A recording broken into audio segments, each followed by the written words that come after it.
श्रीमद् भागवतम स्कंद तृतीय अध्याय प्रथम विदुर द्वारा पूछे गए प्रश्न श्लोक संख्या 34 शब्दार्थ और तात्पर्य हिज डिवाइन ग्रेसेस भक्ति वेदांत स्वामी प्रभुपाद द्वारा। जरा आवाज बता देना। अपि स्विदास्ते भगवान सुखम वो यह सात्वताम काम दुगो निरुद्धः यमामनन्ति स्महि शब्द योनिम मनोमयम सत्वतुरीय तत्वम। शब्दार्थ अपि भी स्वीत क्या आस्ते है भगवान सुखम समस्त सुख वह तुम्हारा यह जो सात्वताम भक्तों की कामदुगः समस्त इच्छाओं का स्रोत अनिरुद्ध स्वांश अनिरुद्ध यम जिसको आमनन्ति स्वीकार करते हैं स्म प्राचीन काल से ही निश्चय ही शब्दयोनिम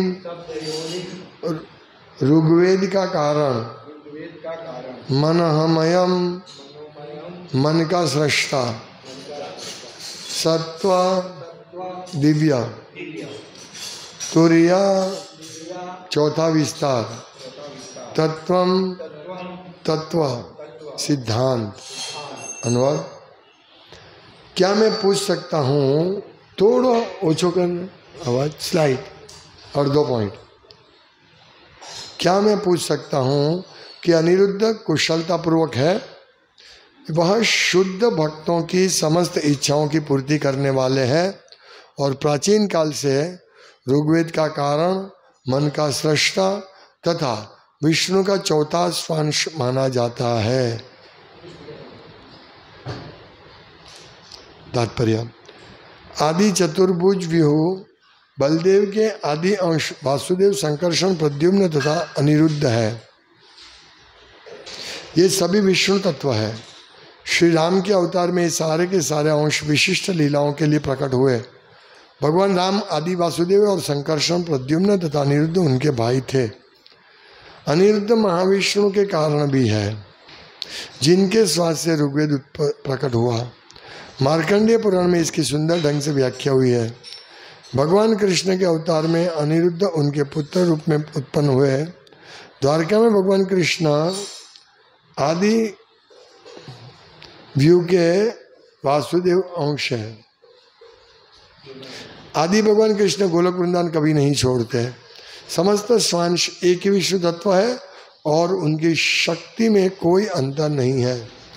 ओम ज्ञान तिमिरान्धस्य ज्ञानांजन श्रेयद्वैत गदाधर शिवासलि गौर भक्तवृंद। हरे कृष्णा कृष्णा कृष्णा हरे हरे, हरे राम राम राम हरे हरे। यहाँ महात्मा विदुर भगवान के पुत्र अनिरुद्ध के बारे में पूछ रहे हैं, क्या वो कुशल मंगल है कि नहीं। अनिरुद्ध भगवान विष्णु तत्व है और भगवान कृष्ण का प्रथम विस्तार भगवान बलराम, और भगवान बलराम में से प्रथम चतुर्व्यूह विष्णु का चतुर्व्यूह निकलता है, वो ये है वासुदेव संकर्षण प्रद्युम्न और अनिरुद्ध। तो यहाँ अनिरुद्ध के भगवान के बारे में बताया गया है। मैंने 4 दिन पहले वो प्रद्युम्न का बात हुआ था तो मैंने बताया कि वो मन का अधिष्ठाता है। वास्तव में प्रद्युम्न नहीं, अनिरुद्ध मन का अधिष्ठाता है। यह लिखा है ना कि मनःमय मन का सृष्टा। यह लिखा है कि प्राचीन काल से ऋग्वेद का कारण मन का सृष्टा। तो मन का सृष्टा अनिरुद्ध है, प्रद्युम्न नहीं है। जो मैंने गलती से उसमें बताया था कि कंफर्म नहीं किया था, पर वो ये अनिरुद्ध मन का सृष्टा है। आज इसमें है भगवान, ये सब विष्णु तत्व एक ही है। मतलब कृष्ण और विष्णु शक्ति में कोई अंतर नहीं है।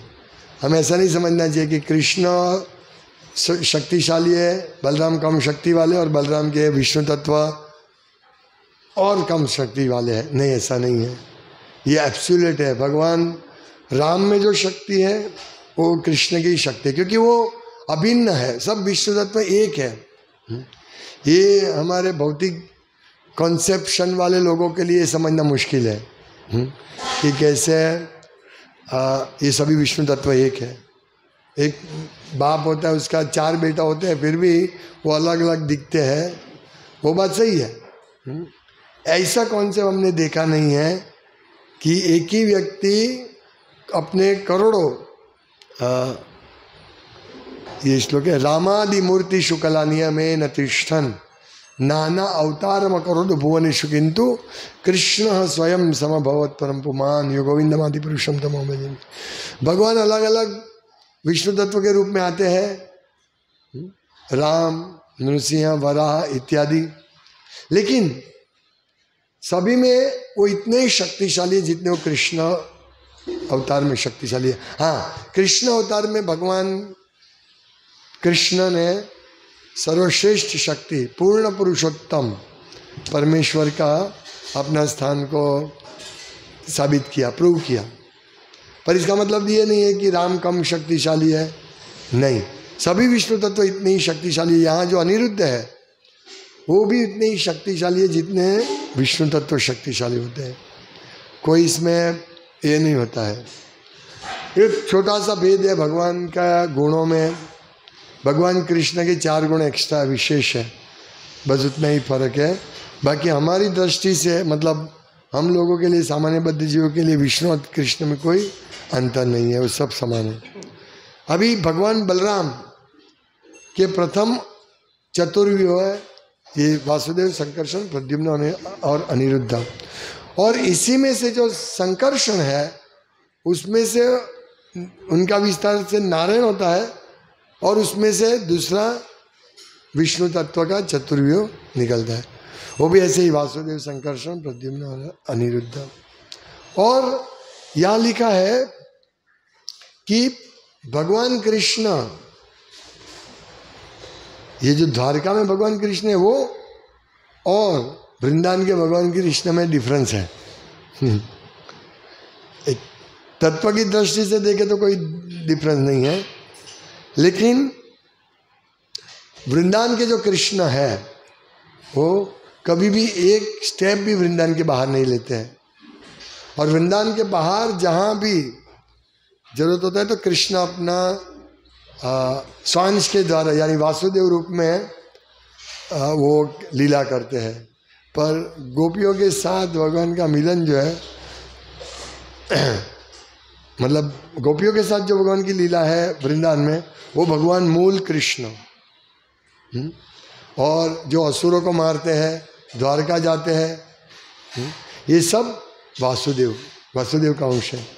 प्रभुपाद लिखते हैं द्वारका में भगवान कृष्ण आदि व्यू के वासुदेव अंश है, आदि व्यू के वासुदेव। और अनिरुद्ध से ही ये होता है। यहाँ प्रभुपाद लिखते हैं वे विष्णु का चौथा स्वांश, अरे अनिरुद्ध से क्षीरोदक्ष नहीं, ये महाविष्णु के कारण भी अनिरुद्ध। और जब भगवान रामचंद्र आए थे तो भगवान राम आदि वासुदेव है, वासुदेव का स्वांश विस्तार है। और लक्ष्मण, भरत और शत्रुघ्न, ये सब संकर्षण, अनिरुद्ध, प्रद्युम्न और संकर्षण, ये 3 के अवतार हैं। लक्ष्मण संकर्षण के अवतार है, प्रद्युम्न के अवतार भरत और अनिरुद्ध के अवतार शत्रुघ्न। तो इस प्रकार लीला हेतु भगवान अलग अलग अवतार धारण करते हैं, पर वास्तव में वो सेम वही भगवान है, ईश्वर परम कृष्ण। वो उनके विस्तार है। और ये विस्तार ऐसा नहीं है कि एक पिता ने पुत्र को जन्म दिया, अभी पिता की कैपेसिटी नहीं है, पुत्र अलग है, पिता अलग है, ऐसा नहीं है। सभी विष्णु तत्व सब कुछ जानते हैं, पूरा ज्ञान है विष्णु तत्व के पास। जब भगवत गीता कुरुक्षेत्र के युद्ध मैदान में कही गई तब वो भगवत गीता वासुदेव के अंश ने किया था, वासुदेव कृष्ण ने किया था। भगवान को रुचि नहीं है, भगवान अपने गोलोक वृंदावन में अपने प्रेमी भक्तों के साथ लीला में मग्न है। प्रभुपाद कहते हैं आदि भगवान कृष्ण गोलोक वृंदावन कभी नहीं छोड़ते हैं। समस्त स्वांश एक ही विष्णु तत्व है, यानी संकर्षण, प्रद्युम्न और अनिरुद्ध, और उनकी शक्तियों में कोई अंतर नहीं है। तो हमें भी इसी प्रकार समझना है कि चाहे वो भगवान कृष्ण हो या विष्णु तत्व हो, एक समान ही है, उनकी शक्ति में कोई अंतर नहीं है। इसीलिए जैसे सामान्य लोग होते हैं, लड़ते हैं, शिव परम भगवान है, कोई कहते नहीं कृष्ण परम भगवान है, पर ना, शिव तत्व है वो, ना तो जीव तत्व ना विष्णु तत्व है। शिव जी शाश्वत है, पर वास्तव में शिव तत्व, देखिए टोटल 5 तत्व होते हैं, जीव तत्व, विष्णु तत्व, मार्जिनल एनर्जी यानी जीवात्मा, जीव शक्ति, जीव तत्व, फिर शिव तत्व और भौतिक तत्व। ये 5 एनर्जी है भगवान की।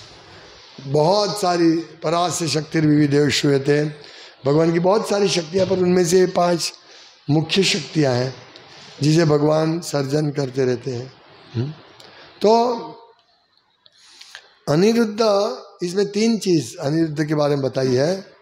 पहले तो वे शुद्ध भक्तों की समस्त इच्छाओं की पूर्ति करने वाले हैं। अनिरुद्ध, इच्छा, मन की इच्छा कैसे पूर्ति होती है? मन के द्वारा इच्छा पूर्ति होती है। लेकिन जब हमारी इच्छा शुद्ध होती है तो शुद्ध इच्छा अनिरुद्ध हमारी पूरी करते हैं।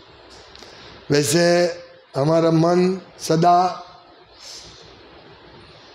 कामेर वश, ना ही पुण्य का अंश। हमारा मन हमेशा काम इच्छा मतलब इंद्रिय तृप्ति के विषय ढूंढ रहा है मन।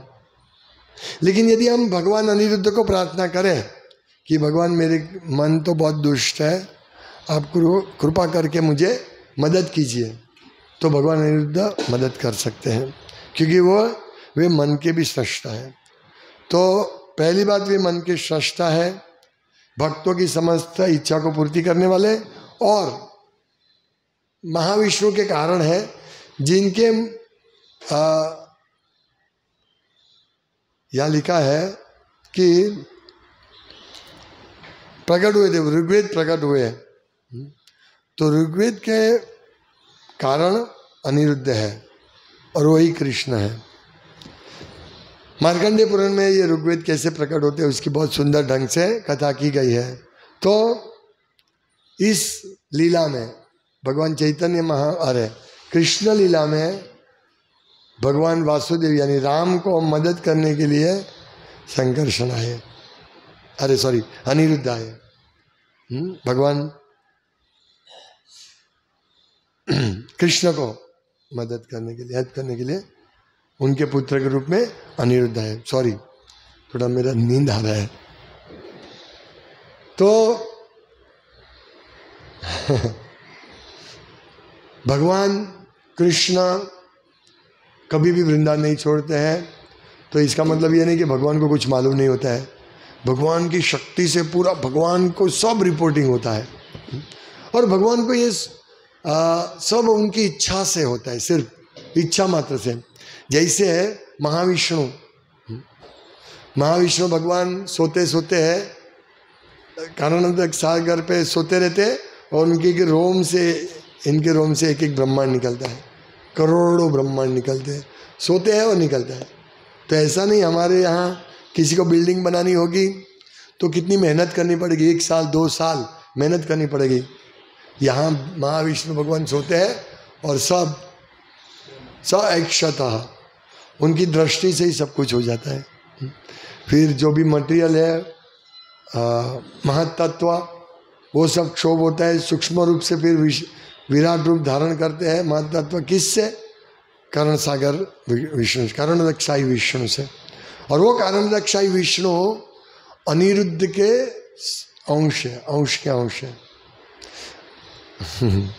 इस प्रकार से हम देखते हैं कि भगवान की कितनी सुंदर व्यवस्था से पूरे विश्व भौतिक जगत का सृष्टि करते हैं और हम बद्ध जीवों के उद्धार के लिए। तो हमें इसका पूरा लाभ लेना चाहिए। मन हमारा वश में नहीं रहता है तो भगवान अनिरुद्ध के आश्रय में जाना चाहिए, वो हमारे मन को वश कर सकते हैं। और फिर उन्होंने भौतिक सृष्टि बनाई, कारण दक्षाई विष्णु के मूल वे है, उनके स्वांश है, उनके अंश के अंश है। तो इस प्रकार हमें समझना चाहिए भगवान विष्णु तत्व को। और ये कौन समझ सकते हैं? सिर्फ भक्त समझ सकते हैं। और यदि हमको समझ में नहीं आती है तो हम भगवान की सेवा ज़्यादा करें, भगवान की माला ज़्यादा करें, तो हम तुरंत ही भगवान के इस विषय को समझ सकते हैं कि सब विष्णु तत्व एक है। चाहे वो बलराम भगवान क्यों ना हो, कृष्ण क्यों ना हो, सब एक है, कोई अंतर नहीं उनकी शक्ति में। लेकिन प्रदर्शित कम करते हैं। जैसे एक ट्यूबलाइट भी जलती है और एक छोटी सी लाइट भी जलती है, तो छोटी सी लाइट में भी वही 230 वाट का पावर है, ट्यूबलाइट में भी वही 230 वोल्ट का पावर है, लेकिन दोनों की शक्ति अलग अलग है। क्योंकि भगवान इसी प्रकार भगवान के सभी विष्णु तत्वों की अलग अलग शक्ति प्रदर्शित होती है। चाहे तो वो सब शक्ति एक साथ प्रदर्शित कर सकते हैं, लेकिन जो समय के हिसाब से जितना चाहिए उतने ही प्रकट करते हैं। जैसे भगवान बुद्ध आए तो उन्होंने इतना कहा कि यदि वेदों में लिखा है कि मांसाहार कर सकते तो मैं वेदों को नहीं मानता हूँ। वे आए थे ये जो नास्तिक लोगों को पाटे पर चढ़ाने के लिए। वो नास्तिक लोग भगवान के अस्तित्व को मानते नहीं थे, तो उनको गाइडलाइन देने के लिए भगवान बुद्ध आए थे। तो हम सबको अच्छी तरह समझ लेना चाहिए। और इसी में भगवान के अवतार का वर्णन भी आएगा, भगवान का स्मरण करना। तो ये बहुत महत्वपूर्ण है। चैतन्य महाप्रभु अरे प्रहलाद महाराज ने अपने सहाध्यायी मित्रों को कहा कि जीवन में जो भी समस्या आती है हम लोग उलझे रहते हैं।